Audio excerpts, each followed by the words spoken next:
In the 1850s, there was a time of industrialization in the Western countries like Britain, but meanwhile, non-industrialized countries were being affected too. During the Industrial Revolution, non-industrialized areas of the world, like Cuba and Brazil, provided raw materials and imports, and thus became tied to the world economy. Meanwhile, Japan had their own revolution, joining the world powers. Africa became colonized and then became industrialized. As a result of the Industrial Revolution, non-industrialized countries in the Americas like Cuba and Brazil were able to join the global economy by supplying Cuban sugar and cigars and Brazilian coffee and rubber as grown on rubber plantations.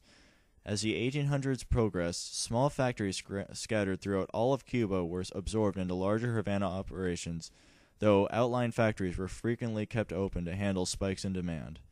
This led to increased alienation of workers and moves toward unionization.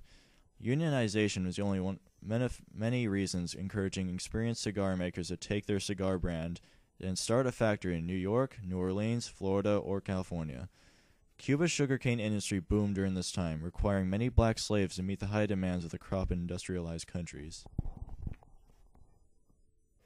Black slaves were not only needed in Cuba, but when British ships attacked Brazilian ships in a Brazilian harbor, the coffee industry became dependent on the black slaves' workforce.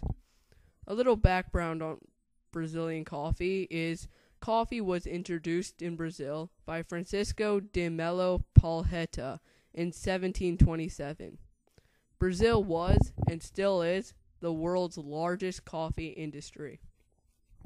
Brazil was also an exporter of rubber.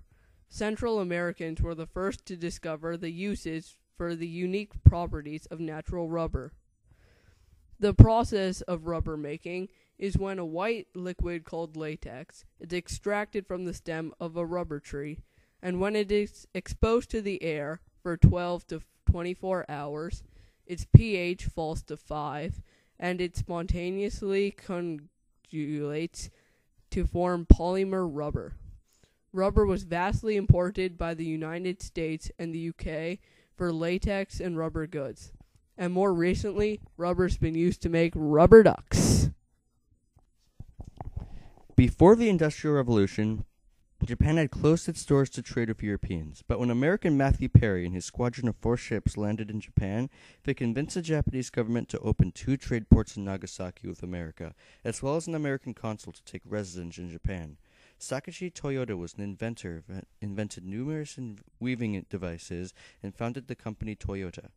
This exposure to Western culture introduced Japan to the Industrial Revolution and sparked its interest in innovation. Japan's main export is rice, which is traded to many countries including Europe, America, and Korea.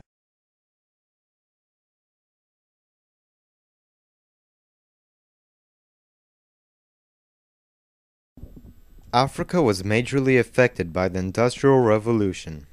European industrialists began to colonize in African countries as a way to secure their sources of raw materials. Later, Europeans began to produce a surplus of goods, leading them to look to other countries as a way to profit from their products. Colonization was then used as a means to provide a market to the Africans, where the Africans were able to purchase goods from the Europeans. As a result, Europeans colonized numerous areas of Africa by the late 1800s. In addition, as the cotton market grew, the need for slaves to perform manual labor increased. However, the slave trade never became a major factor in the Industrial Revolution.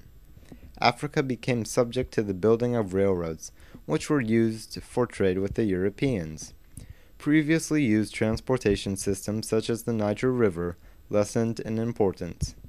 Areas near railroad stations grew in populations and became urbanized areas. I hope you didn't fall asleep, but rather learned from our presentation on the effects of the Industrial Revolution on non-industrialized countries. Thank you for watching.